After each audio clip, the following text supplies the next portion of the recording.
श्री राम जय राम जय जय राम। श्री राम जय राम जय जय राम। श्री राम जय राम जय जय राम। श्री राम जय राम जय जय राम।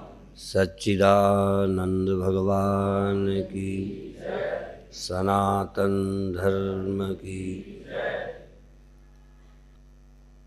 दृश्य जो जाना जाता है, देखा जाता है, अनुभव में आता है, वह दृश्य है। और जिससे वो देखा जाता है वह साधन दर्शन है। और जिसको वो जानने में आता है, जो उसे जानता है, वो दृष्टा है। कई बार हम ध्यान करते हैं, भजन करते हैं, ज्ञान में लगे हैं, पर उसके मूल सूत्र को भूले रहते हैं। आप जानते हैं रेखा गणित में एक सरकमफ्रेंस होता है, दूसरा एक व्यास और एक केंद्र, सेंटर। केवल सेंटर नहीं होता, वहाँ सरकमफ्रेंस भी होता है। कोई परिधि होती है, परिधि, व्यास और केंद्र। तो हम इन तीन को ध्यान से नहीं समझते। जब हम परिधि का दर्शन करते हैं, परिधि हमारे जानने में आती है, तो परिधि के बीच में कोई दर्शन है, दर्शन के बीच में कोई दर्शक है, ऐसा ख्याल नहीं रहता। यही संसार है। और इन तीनों को पृथक जानना, पहचानना, ये साधन है। और तीनों की वास्तविकता को समझ लेना ज्ञान है। आप जो जानते हैं ये ज्ञान नहीं है। जो आप जान रहे हैं इसको अध्यात्म में ज्ञान नहीं कहते। जैसे स्वप्न देखते हो तो सचमुच देखते हो, पर जो देखते हो वो सच नहीं है। सच तब जानते हो जब आप जाग जाते हो। और जाग जाने पर जो सच जानते हो कि स्वप्न झूठे हैं, जो अब देख रहे हैं वो सच है। स्वप्न के जागने पर दो सच हो गए। क्या? एक तो जो हम जानते थे स्वप्न में वो झूठ है, एक ये जाना, और दूसरा ये जाना कि ये सच है जो अब देख रहे हैं। अनुभव वो भी था। जो स्वप्न में अनुभव कर रहे थे वो भी तुम्हारा ही अनुभव था, वो किसी पड़ोसी का नहीं है। पर वो अनुभव झूठा निकला। जागृत के अनुभव से वो झूठा सिद्ध हो गया। यदि जागृत नहीं होता तो तुम उसे झूठा नहीं समझते। एक अनुभव से दूसरा अनुभव बाधित हो गया, असत्य सिद्ध हो गया, गलत सिद्ध हो गया। जैसे अपराधी को पकड़ने के लिए बयान लिए जाते हैं, तो उसी के बयानों से उसकी बात कभी गलत सिद्ध हो जाती है कि एक बार तुमने ये कहा, एक बार तुमने ये कहा। तो एक बार तुमने वो अनुभव किया, एक बार तुमने ये अनुभव किया, तुम्हारे ही अनुभव से तुम्हारा अनुभव झूठा सिद्ध हो चुका है। जिसकी तुम स्वप्न में बहुत परवाह करते थे, बहुत बड़ी सफलता मानते थे, बहुत बड़ी कोई हानि अनुभव कर रहे थे, जागने पर वो व्यर्थ सिद्ध हुई, झूठी सिद्ध हुई। वो एक गलत फहमी थी। वहाँ कुछ लाभ नहीं था, कुछ हानि नहीं थी। ऐसे ही अभी जो आप अनुभव करते हो, इसको भी आप अपना अनुभव मानकर, सच्चा मानकर जी रहे हो। ये अनुभव तुम्हारा सच्चा है ना? है। यह अनुभव किसी अनुभव से झूठा होगा, उसका नाम अध्यात्म है, उसका नाम समाधि है। उस अध्यात्म अनुभव के लिए जो अभ्यास करते हो उसका नाम ध्यान है, उसका नाम श्रवण मनन निधिध्यासन है। एक तरह से हम किसी सत्य अनुभव के लिए प्रयत्नशील हैं। स्वप्न में हम सत्य अनुभव के लिए प्रयत्नशील नहीं थे। स्वप्न के अनुभव को हटाने के लिए और जागृत के किसी अनुभव को प्राप्त करने के लिए प्रयत्नशील नहीं थे। वो एक प्राकृतिक घटना से जग जाते हैं और स्वप्नों को हम स्वप्न समझ लेते हैं। इसलिए वहाँ किसी गुरु की आवश्यकता नहीं होती और किसी को जिज्ञासा की जरूरत नहीं होती कि हम पहले स्वीकार करें एक सत्य और है, ये सत्य बीच वाला है, इससे हम जागें, सत्य को प्राप्त करें, तब स्वप्न होगा। ऐसा स्वप्न में जिज्ञासा नहीं होती। पर इस जागृत जगत के इस अनुभव को, ये भ्रम है, ये व्यवहारिक है, ये पारमार्थिक नहीं है, यह माया मात्र है, इसके जानने के लिए ध्यान करना, गुरु का मार्गदर्शन लेना परम आवश्यक है। क्योंकि यह नींद नेचुरल स्वाभाविक नहीं खुलती। स्वप्न वाली निद्रा स्वाभाविक खुल जाती है और हम जागृत में आ जाते हैं। इसी तरह से सुसुप्ति भी स्वाभाविक हो जाती है, जहाँ स्वप्न और जगत दोनों नहीं दिखते, वो भी होती है। एक समाधि बिना योगाभ्यास के, बिना गुरु के, बिना प्रैक्टिस के रोज होती है। उसका क्या नाम है? सुषुप्ति। आपने कोई प्रैक्टिस नहीं की, प्रकृति ने तुम्हें वहाँ पहुँचा दिया जहाँ सब जगत के दुख समाप्त हो जाते हैं। किसी तरह का, किसी को बीमारी का, बुढ़ापे का, छोटे बड़े का, स्त्री पुरुष का, निर्धनता का, विकारों का कोई अनुभव नहीं होता गहरी नींद में। लेकिन बुद्धि विशेष नहीं होने से, उस पर ध्यान नहीं देने से ये हम निष्कर्ष नहीं निकाल पाए कि नींद की तरह जागृत में भी आदमी हो सकता है। गहरी नींद की तरह संसार की सभी चिंताओं से मुक्त जागृत में व्यक्ति हो सकता है, होश में। यदि होश में हम सभी विकारों से, विचारों से, स्वप्नों से रहित हो जाएं, इसका नाम समाधि है। उस अवस्था को पाने की सभी प्रक्रियाएं ध्यान कहलाती हैं। और जो कुछ हम जानते हैं, इनके मिथ्यात्व निश्चय को हम ज्ञान बोलते हैं। जैसे स्वप्न के मिथ्यात्व बोध और जगत के सत्य को पाने को जाग जाना बोलते हैं। स्वप्न के झूठे लगने को और इस जगत के अनुभव को जब हम उपलब्ध हो जाते हैं तो हम सब लोग कहते हैं हम जाग गए। जाग गए तो स्वप्न हमारे झूठे हो गए। इसी तरह से यह जगत भी एक बार किसी अनुभव से स्वप्न लगने लग जाए। स्वप्न लगातार लगता रहेगा ये नहीं। स्वप्न आपको तब तक स्वप्न लगता है जब तक फिर स्वप्न में नहीं चले जाते हो। एक बार स्वप्न को स्वप्न जान लिया, दोबारा फिर स्वप्न को सत्य तो नहीं जानते। बोलो, मैं जान के बोलता हूँ कि तुम सच बोलोगे या नहीं बोलोगे या झूठ बोलोगे, तीन ही बोलोगे। कई लोग चुप रह जाएंगे कि झंझट में कौन पड़े। कोई लोग मेरा रुख देख के हाँ कर देंगे। अब मैं रुख उल्टा दिखाऊंगा कि तुम झूठ बोल जाओ। स्वप्न एक बार स्वप्न लगा, दोबारा फिर स्वप्न आपको सच्चे तो नहीं लगते? बोलो। हाँ, नहीं लगते जब तक जागे रहोगे।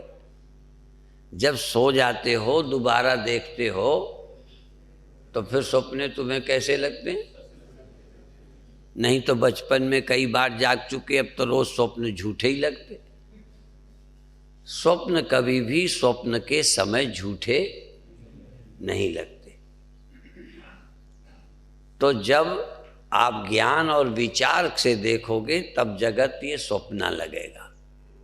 जब फिर व्यवहार में आ जाओगे फिर वैसे ही लगने लगता है।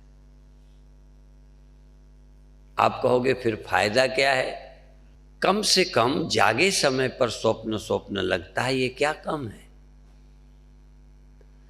विचार काल में, तत्व के ज्ञान काल में, ब्रह्म के सत्यता के विचार काल में जगत तुम्हें स्वप्न लगेगा। ब्रह्म ही एक सत्य है और कोई वस्तु सत्य नहीं है। जैसे मिट्टी के विचार करने से मिट्टी के बने हुए सभी बर्तन छोटे और बड़े अलग अलग काम के हैं, पर तत्व दृष्टि से, मिट्टी की दृष्टि से उसमें सत्य एक है। न छोटा सत्य है न बड़ा सत्य है। छोटे बड़े बर्तन, छोटे बड़े बर्तनों का नाम, छोटे बड़े बर्तनों का उपयोग अलग अलग है। वो एक बहुत छोटा सा बर्तन, उसको क्या बोलते? इतनी सी चुकरिया, दिवलिया थोड़ी ऐसे होती है, ऐसे चुकरिया होती है, ऐसे चुकरिया, ऐसे दियालिया। और दिया और दीपावली को तो होती है ना दिया। अब तो वो भी भूल जाओगे, मोमबत्ती। इसी तरह से बर्तनों की एक लाइन है, चुकरिया है, फिर एक और होता है जिससे चाय पीते थे और निमंत्रण में जो खाने में मिलते थे, हाँ, कुल्हड़, सकोरा। उससे बड़ा भी कुछ एक होता था, पहले नंदवा बोलते थे, हाँ? और फिर उससे बड़ा घेला, और क्या किसान लोग ले जाते थे दबकी पानी के लिए। फिर उससे बड़ा गगरा, गगरी, मटका, और एक और मटके से बड़ी होती थी विवाह शादी में पानी पिलाने के लिए, डाहरी। देखो, विष्णु पुराण नहीं, बर्तन पुराण भी है। अब विष्णु सहस्र नाम, बर्तन सहस्र, उन सब बर्तनों के नाम अलग हैं और उपयोग भी अलग अलग हैं। सकोरे का उपयोग चाय पीने में करते हो, पर डाहरी का उपयोग उठा के थोड़ी पीते हो। गुण उपयोग अलग है, नाम अलग है, आकार अलग है, पर सत्य उन सब में कितने हैं? एक। तो एक सत्य, सब मिथ्या, सब बनावटी, सब टेम्परेरी। उनके गुण भी सदा नहीं रहेंगे, उपयोग भी सदा नहीं रहेंगे। इसका मतलब ये नहीं है कि उपयोग ज्ञानी नहीं करेगा, ज्ञानी उपयोग करेगा, पर विषमता, मृत्यु और दुख से बचने के लिए तत्व ज्ञान आवश्यक है। अलग अलग शरीर हैं, अलग अलग शरीरों के गुण धर्म हैं। सांप मनुष्य का दुश्मन है, यदि काट ले तो मर जाएं, देह नहीं रहे। तो एक देह का दूसरा देह दुश्मन है। चूहे की बिल्ली दुश्मन है, और मनुष्य सबका दुश्मन है, और सब मनुष्य के दुश्मन है। कुछ को छोड़ दे, शेर, सांप, मनुष्य मनुष्य का दुश्मन है, दूसरा दूसरे का दुश्मन है।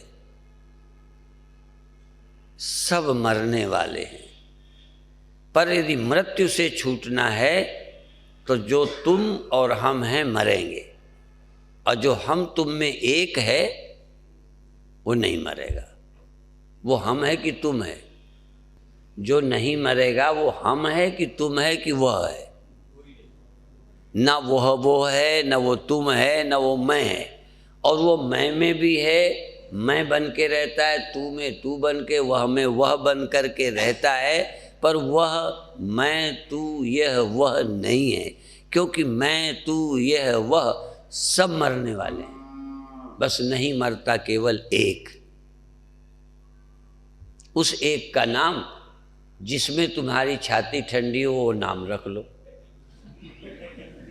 उस एक का नाम जिससे तुम्हारी छाती को ठंडक पड़े, कि राम है वो, कि परमात्मा है वो, कि खुदा है वो, कि अल्लाह है वो, कि ब्रह्म है वो, कि अकाल पुरुष है वो, कि महाकालेश्वर है वो, कि वो शिव है, कि वो विष्णु है। पर विष्णु भी है तो आदमी नहीं है। यदि वो विष्णु नाम है तो व्यक्ति नहीं है। व्यक्ति है तो वो भी मरेगा। यदि राम व्यक्ति है तो वो भी मरेंगे। यदि वो परमानंद नाम के व्यक्ति हैं तो मरेंगे। और यदि वो पूर्ण हैं, व्यापक हैं, तो वो कभी नहीं मरे, कभी नहीं मरेंगे। कोई उन्हें मार नहीं सकता, वहां कोई दूसरा है ही नहीं, कौन मारे उनको। जहाँ द्वैत होता है तहाँ भय होता है। द्वितीयाद वही भयम भवति। द्वैत में भय है। मृत्यो समृत्युम आपनोति य इहि नानेव पश्यति। जो नाना की तरह सत्य को देखता है, ये वो सब मरते हैं। जहाँ नानत्व है वहाँ मृत्यु है। नानत्व ही मृत्यु है। सृष्टि ही मृत्यु है। सृष्टि ही जन्म है। सत्य नहीं जन्मा, नहीं मरता। तो ज्ञान को सत्य नहीं मानना, सत्य का ज्ञान प्राप्त करना है। ज्ञान तो सबको है, कुत्ता बिल्ली को भी है।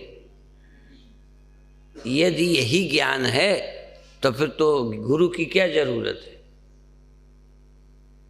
कई बार हमारे संत बोलते हैं, हमें सबको देखो ज्ञान है, ये ज्ञान ही तो है, ज्ञान ही तो है। यदि यही ज्ञान है तो गुरु क्यों बनाया? यदि यही ज्ञान है तो ध्यान क्यों करते हो? यही ज्ञान है तो तत्व क्या श्रवण क्यों करते हो? ये तो भ्रम है। ज्ञान किस बात का? भ्रम ज्ञान है। पर भ्रम ज्ञान भी तो किसी को होगा। स्वप्न, यदि स्वप्न सत्य लगा तो किसी को तो लगा ना। वो कौन है? ये भ्रम ज्ञान किसे होता है? जगत की सत्यता का भ्रम किसे है? इसलिए इस जगत की सत्यता का ज्ञान, इस जगत को जानना, जगत दिखाई पड़ना। ये जगत कैसे दिखाई पड़ता है, किस माध्यम से दिखाई पड़ता है, क्या क्या माध्यम है? इंद्रियां, मन और बुद्धि में दिखाई पड़ता है। दिखाई पड़ता है आँख से, सुनाई पड़ता है कान से, सर्दी गर्मी कोमल कठोरता लगती है त्वचा से, सुगंध दुर्गंध नाक से, स्वाद रसना से। ये जो कुछ जाना है सीधा आत्मा ने जान लिया कि बीच में कोई साधन है। आत्मा जान लेती तो बिना आँखों के देखे, बिना कानों के सुने आत्मा बनी रहेगी। इसलिए ये दर्शन, इंद्रियां, माध्यम, उपकरण, अंतःकरण, बाह्यकरण, ये जगत के देखने के साधन है, अनुभूति के साधन है। डायरेक्ट आत्मा जगत को नहीं जानती। सीधा आत्मा जगत को नहीं जान सकती। और इतना ही नहीं,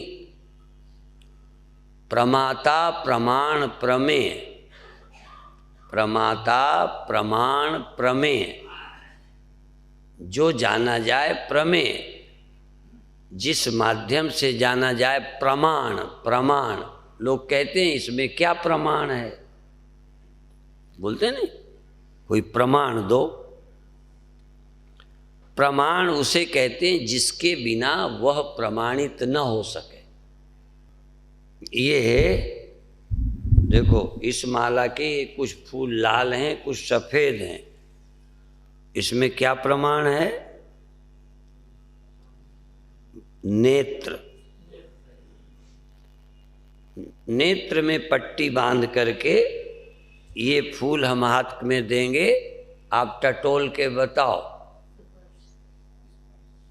नहीं टटोल के बताओ किस रंग का ये फूल है, किस रंग का ये है, नहीं बता पाओगे ना। तो प्रमाण क्या हुआ लाल का? नेत्र प्रमाण है। और एक कोमल है कि कठोर है, दूर से दिखाएंगे असली और नकली। देखो तुम्हारे आँख है, बहुत बार हम घरों पर तुम्हारे गुलदस्तों को असली समझ लेते हैं, होते नकली। इसीलिए उसको जब समझना होता है तो उसको टटोलते हैं, क्योंकि प्लास्टिक का होगा तो दिखेगा तो, पर टटोलने से पता चल जाता है कि गुलाब का फूल नहीं है, ये तो प्लास्टिक का है। कोमल और कठोरता को हम त्वचा से जानते हैं, स्पर्श से, आँख से नहीं जान सकते। सुना है हमने, एक राजा ने पुरस्कार लगाया कि मेरे घर में फूल लगे हैं, ये इसमें असली कौन है नकली कौन है बताए कोई देखकर, और इनाम लगाया लंबा, बिल्कुल एक जैसे। दूर से उनको वजन करके दिखा दिया, यानी ये बताओ असली कौन नकली कौन। तो एक ने कहा हम बताएंगे। दरवाजे खोल दिए, थोड़ी देर में मक्खी आई तो जिसमें बैठ गई रस लेने लगी, एक में बैठी उड़ गई, बैठी नहीं। जान गई कि असली कौन है नकली कौन है। तो ये जितना कुछ दिखाई देता है वह इंद्रियों का विषय है, इंद्रियों का। जब हम दृश्य कहें तो रूप मत समझो, तुम केवल रूप को दृश्य समझते हो, असल में जो भी इंद्रियों से मालूम पड़े वो दृश्य है। और इंद्रियां उसके लिए दर्शक साधन हैं उसकी अनुभूति में। चैतन्य बिना इंद्रियों के, बिना मन के, चैतन्य बिना मन के किसी और को नहीं देख सकता। इसलिए मनस्यमनि भावे द्वैतम नैवोपलभ्यते। मन के अमन हो जाने पर, मन के अमन होने पर द्वैत नहीं रहता। अमनि भावे द्वैतम नैवोपलभ्यते, द्वैत उपलब्ध नहीं होता। आज अभी प्रज्ञा भारती जी एक भजन बोल रही थी, यही भजन उरई के यज्ञ में जो यहाँ सिखाते थे प्राचार्य, वो भी बोलते थे। तो उस समय भी मुझे एक अंश में तो अच्छा लगता है इसको, एक अंश में अच्छा नहीं लगता। वो बोलते थे कि इसका अर्थ मत निकालो, केवल मन को इस ध्वनि में लगाओ, क्योंकि ध्वनि में लगाने से मन एकाग्र हो जाएगा, मन मुग्ध हो जाएगा, आपको सुखानुभव होगा। सुखानुभव मनुष्य को चाहिए, मनुष्य सुख के लिए मर रहा है। और सोहम सोहम सोहम बोलोगे तो उससे आनंद नहीं मिलता, बल्कि सोहम सोहम, गुरुदेव भी बोलते थे, सोहम ध्वनि शिवोहम ध्वनि मन लाओ साधो, शिवोहम ध्वनि मन लाओ रे। और भी बोलते थे, निरंजन माला घट में फिरे दिन रात, ऊपर आवे नीचे जावे, श्वास श्वास चली जात, संसारी नर समझत नाही, तासे उमर बिहात। निरंजन माला घट में फिरे दिन रात। 8 पहर में सोवत जागत, कबहू न पलक रुकात। सोते रहो जगते रहो, श्वास में ये चलता ही रहे। 8 पहर में सोवत जागत, कबहू न पलक रुकात। निरंजन माला घट में फिरे दिन रात, फिरता ही रहता है। श्वास आती है सो जाती है हम, आती जाती सो हम, ध्वनि होती रहती है, ऑटोमेटिक स्वाभाविक होती रहती है। फिर तुम्हें क्या करना है? ध्यान लगाओ। जो योगी जन ध्यान लगावें, बैठ सदा प्रभात, ब्रह्मानंद मोक्ष पद पावें, आवागमन नशात, निरंजन माला, घट में फिरे दिन रात। सबके अंदर ये जाप चलता है। इसीलिए भारत में इस मंत्र की बहुत महत्ता है। अर्थ को क्यों मना करते हैं उसकी कमजोरी हम बता दें। जब ये कहा जाता है तुम ही परमात्मा हो, सोहम, हम वो हैं, तो आम जनता को बड़ा बुरा लगता है कि अपने को ही परमात्मा कहते हैं, ब्रह्म कहते हैं, इसलिए वो अर्थ की बात को मना करते हैं।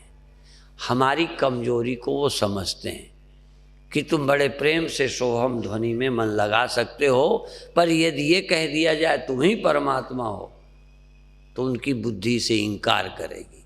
क्योंकि हम अपने अनुभव में एक साधारण इंसान हैं, जीव हैं, कर्म बंधन में हैं, दुखी हैं, हम कैसे परमात्मा हो सकते हैं?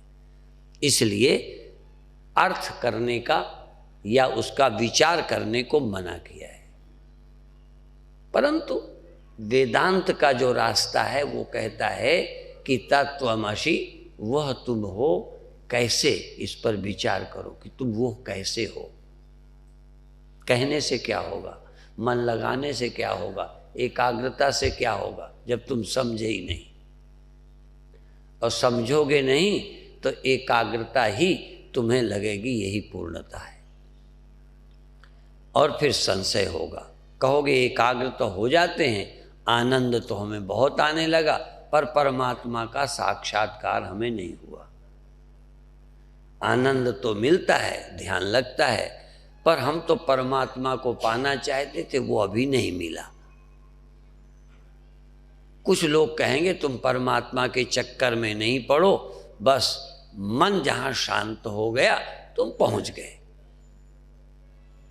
चूंकि हमारे जीवन का लक्ष्य आनंद है। इस तरह ये भिन्न भिन्न मत हैं, और भक्ति से आनंद प्रकट होता है, पर हम भक्तिहीन हैं। भले हम पूजा करते हैं, पर कोई पूजा करने से तुम भक्त नहीं हो गए। इसलिए गोस्वामी जी ने कहा, जैसे पुरुष को स्त्री या स्त्री को पुरुष प्रिय लगता है, ऐसे ही राम तुम हमको प्रिय लगो। वहाँ प्रियता है तो राम में, भजन में, ध्यान में प्रियता होनी चाहिए। यदि प्रियता नहीं है तो आनंद नहीं मिलेगा। कई लोग सोचते हैं वस्तु में आनंद है।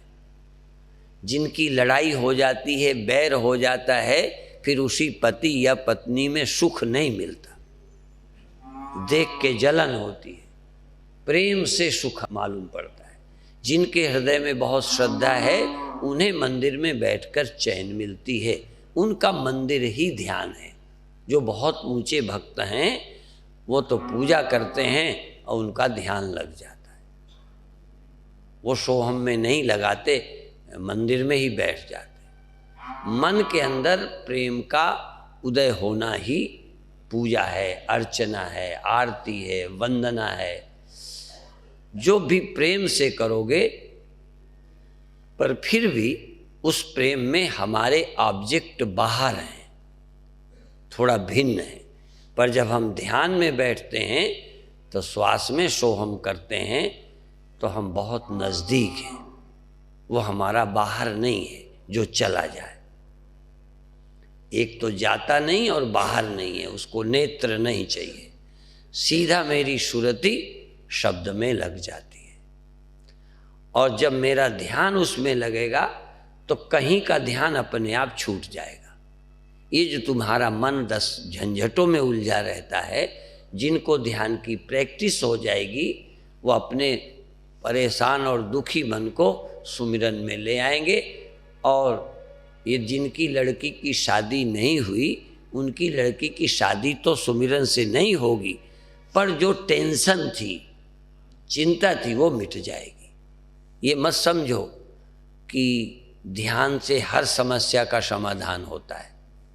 ध्यान से मानसिक टेंशन और दुख चले जाते हैं, और जब मानसिक दुख चले जाते हैं तो आवश्यक कार्य करने में मनुष्य सक्षम हो जाता है। कई बार चिंता के कारण जो कर सकता है वो भी नहीं कर पाता। निर्धन आदमी का ध्यान लगे तो धन की सभी समस्याएं नहीं सुलझेंगी, पर जो धनी होने का भूत है वो उतर जाएगा।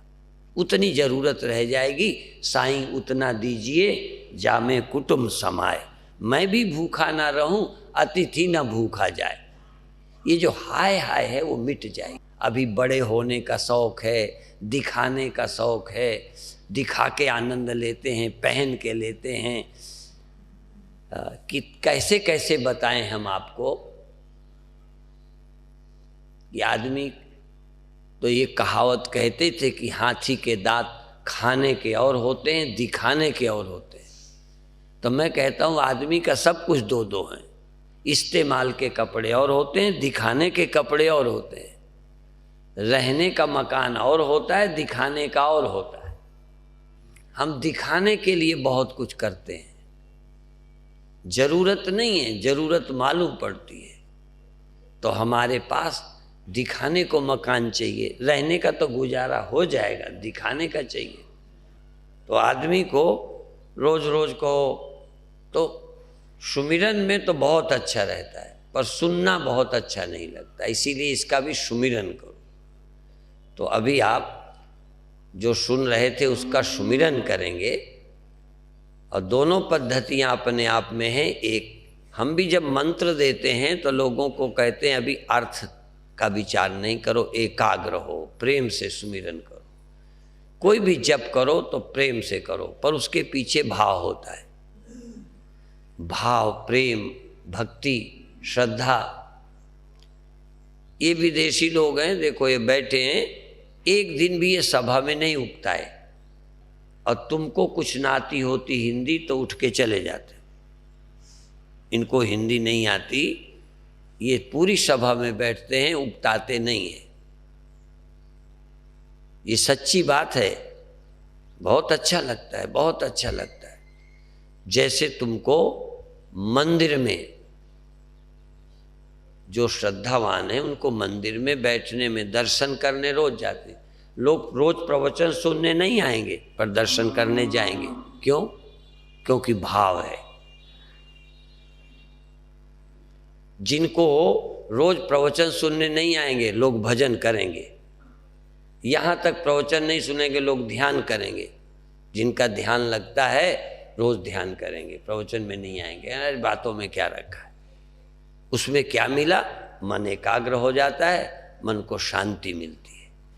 प्रवचन में समझ मिलती है, पर वो समझ जब मिलेगी पूरी तब मिलेगी, अभी उससे कोई लाभ तो दिखता ही नहीं। जबकि समझ अंतिम उपाय है सब बंधनों से छूटने का, सब तरह की चिंताओं से मुक्त होने का। एक सत्य वस्तु का ज्ञान, जिससे सारी वस्तु ही दिखाई मात्र देती हैं, वास्तविक उनसे लाभ हानि कुछ है ही नहीं, सिर्फ दिखता है।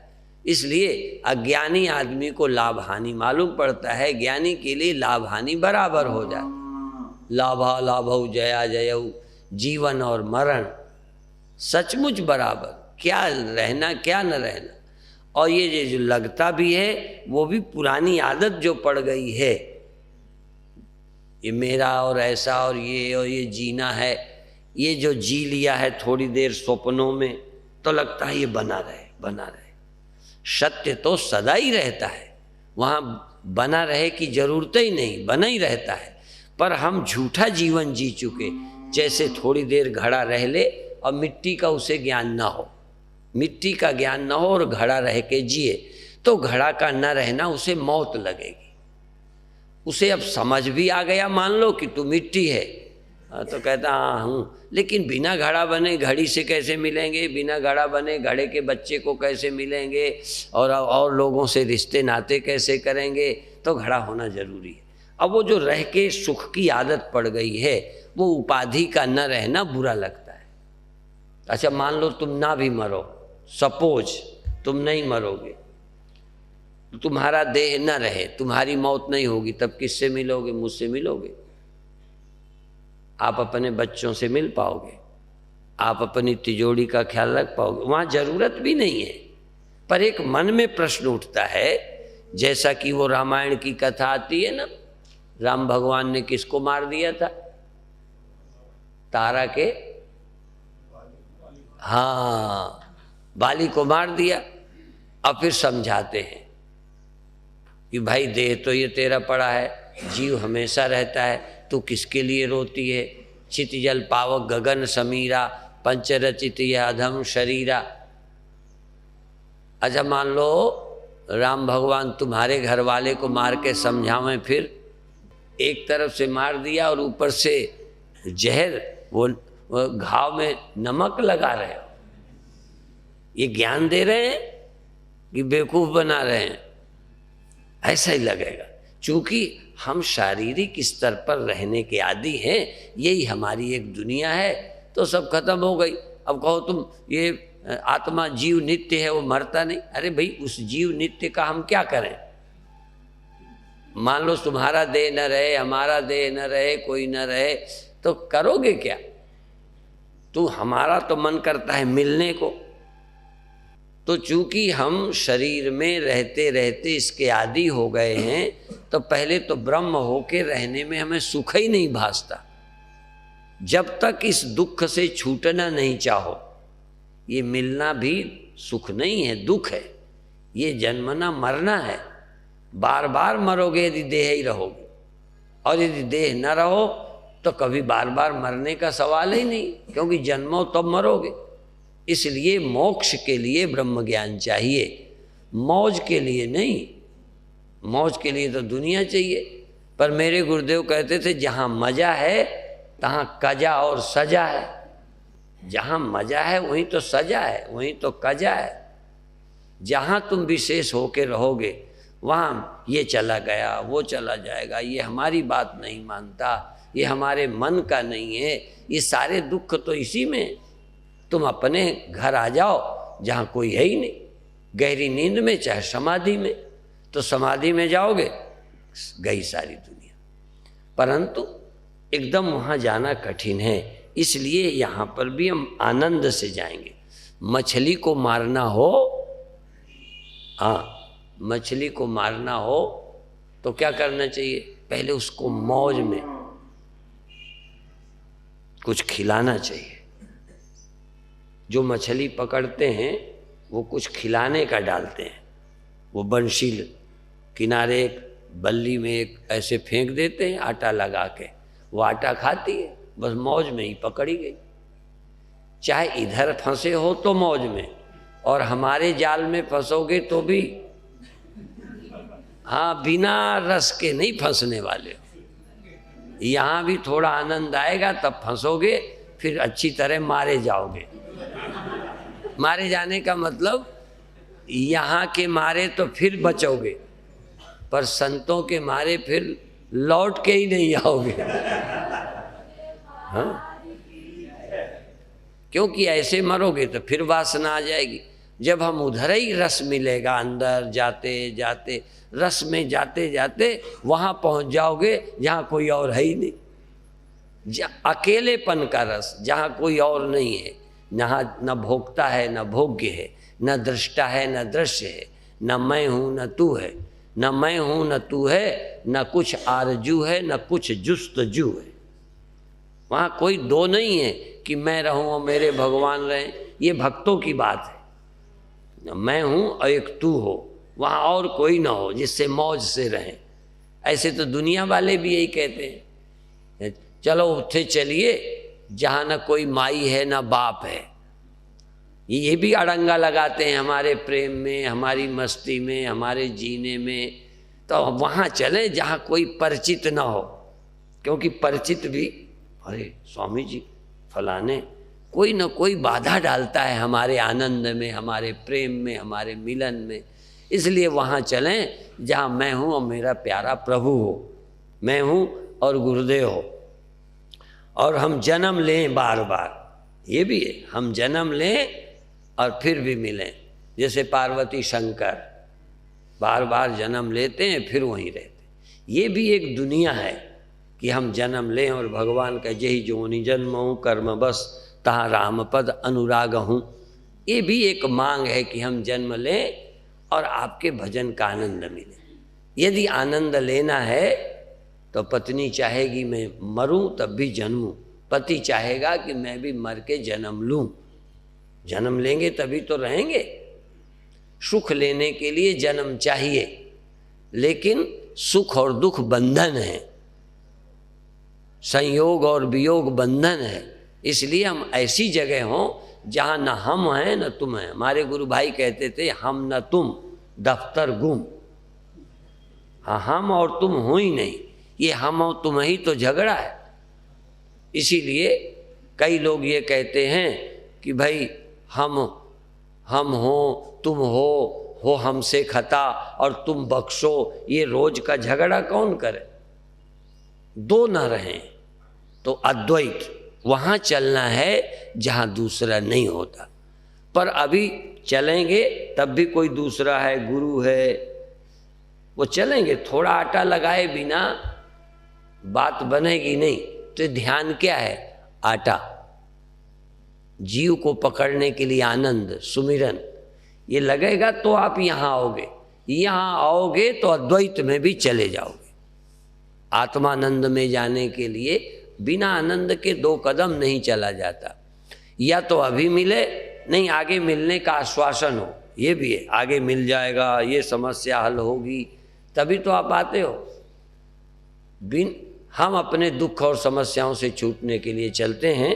तो अब आप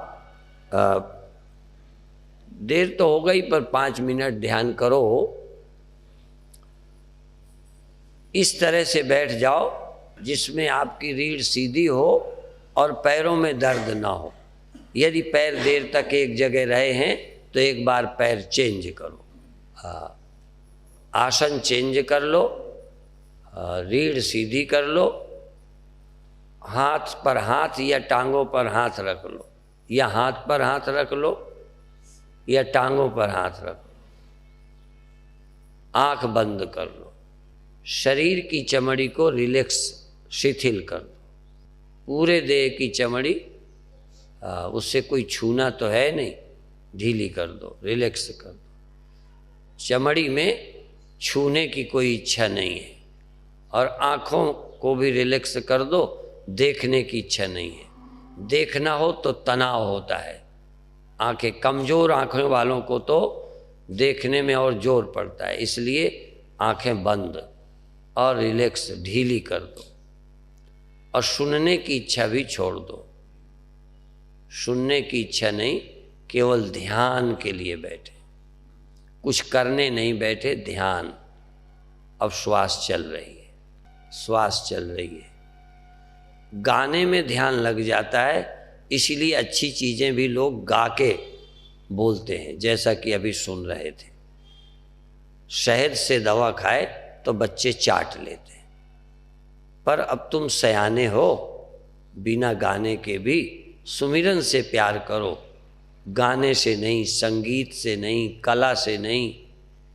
कला और संगीत अच्छी चीज़ है, पर कला संगीत अंदर भी ले जाती है, कला और संगीत बाहर भी ले जाता है। धीरे धीरे गाना ही हमारा लक्ष्य बन जाता है। यद्यपि रामायण में भी कहा गया, गाइए रामई सुमिरिए रामई। तो अब आप श्वास में सो और हम, बोलो नहीं।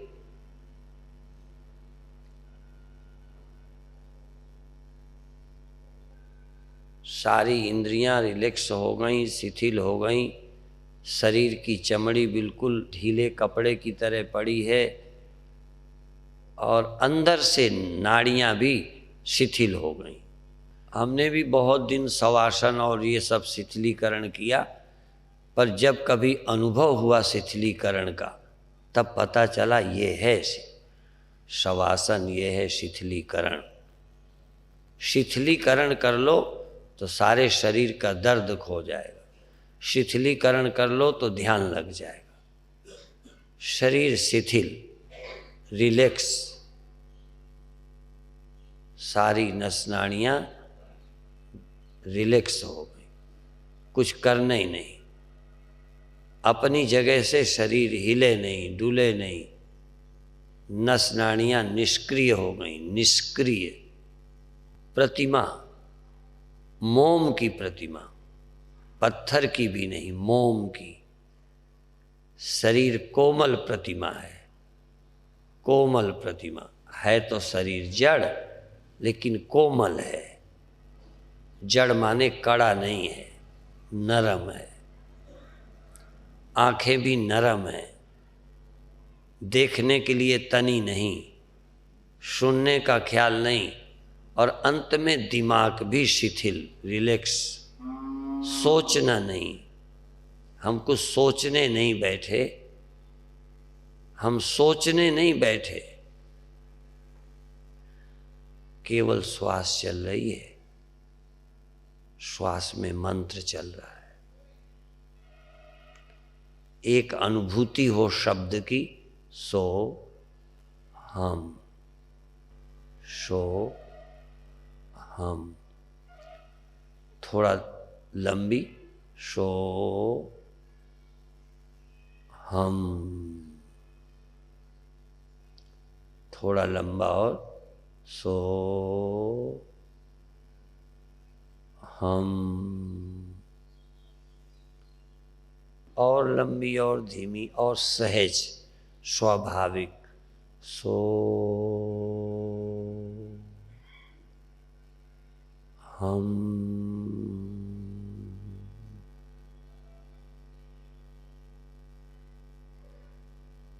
जितना प्रिय लगे, अच्छा लगे, उतनी श्वास लंबी और मंत्र लंबा।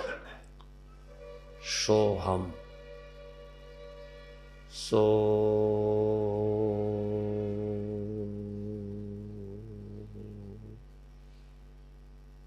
हम।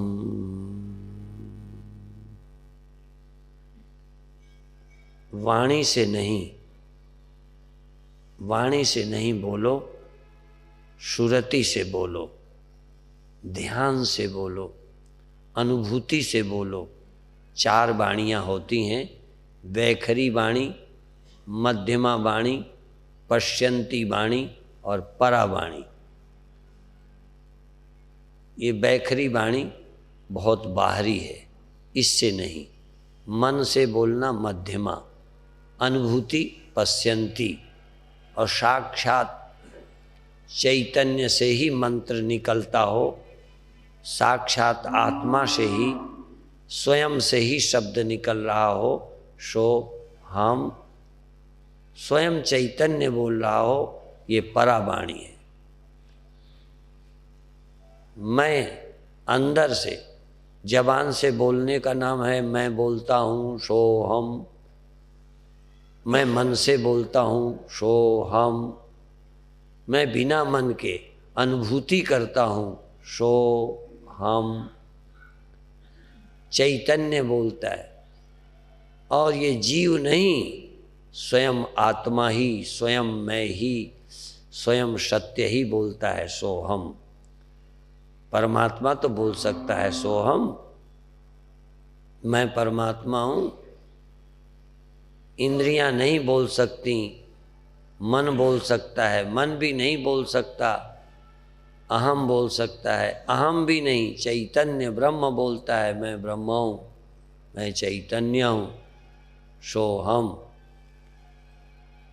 देहो हम नहीं, इंद्रियों हम नहीं, मनो हम नहीं, बुद्धि हम नहीं। मनो बुद्धि अहंकार चित्तानि ना हम। मन बुद्धि चित्त अहंकार हम नहीं हैं, फिर आप क्या हैं? ना हम देहो हम आत्मेति, हम देह नहीं हैं, आत्मा है। हम इंद्रियां नहीं हैं ना, ये देह हम नहीं हैं, इंद्रियां हम नहीं हैं। इंद्रियां हैं तो, पर इंद्रियां हम नहीं हैं। पहले हम कहेंगे हम हैं तो, पर हम घड़ा नहीं है। घड़ा न रहने वाली चीज़ है, हम रहने वाले हैं। इसी तरह से मकान हम नहीं हैं, फिर कहो ईंटा हम नहीं हैं, फिर कहो हम बने नहीं हैं, हम तो पहले से। इसी तरह से ना हम देहो हम आत्मेति, देह हम नहीं हैं। देह है पर हम देह नहीं है। इंद्रियां हैं पर हम इंद्रियां नहीं हैं। मन है पर हम मन नहीं है। फिर हो कौन? चैतन्यो हम, चैतन्यम शाश्वतम शांतम व्योमातीतम निरंजनम।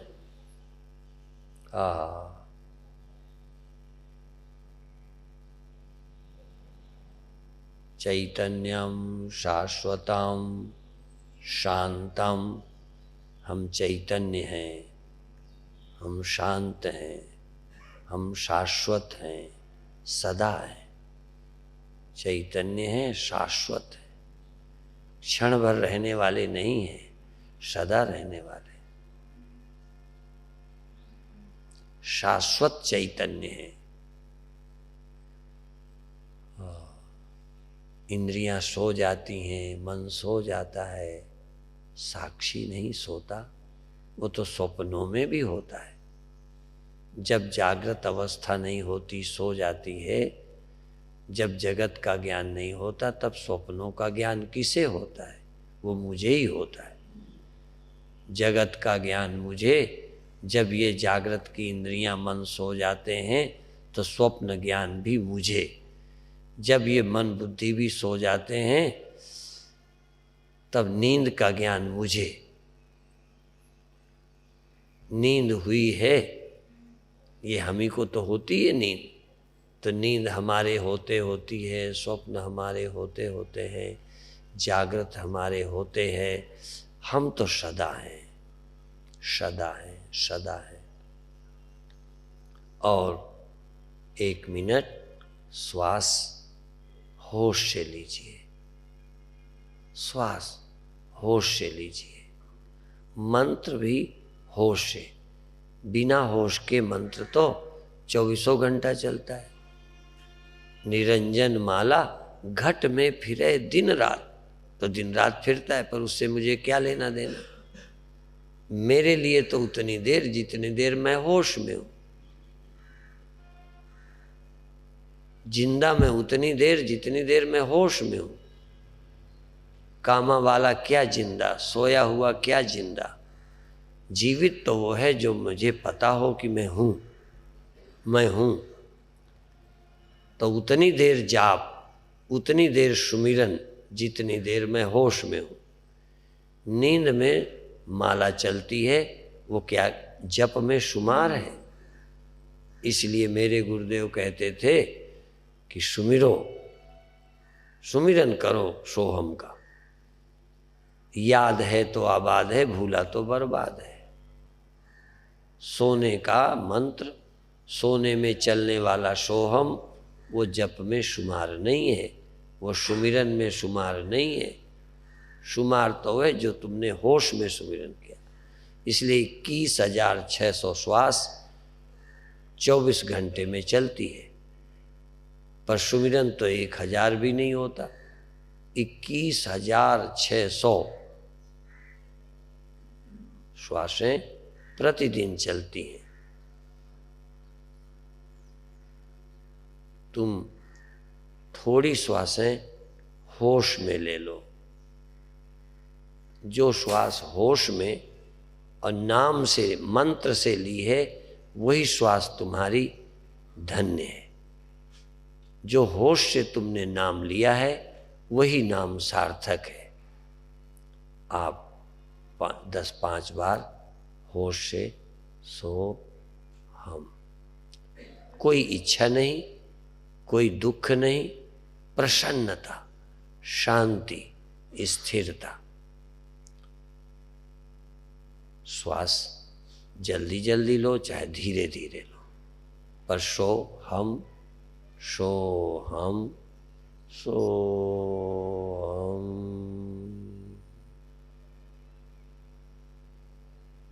श्वास और मंत्र चल रहा है, तुम साक्षी हो।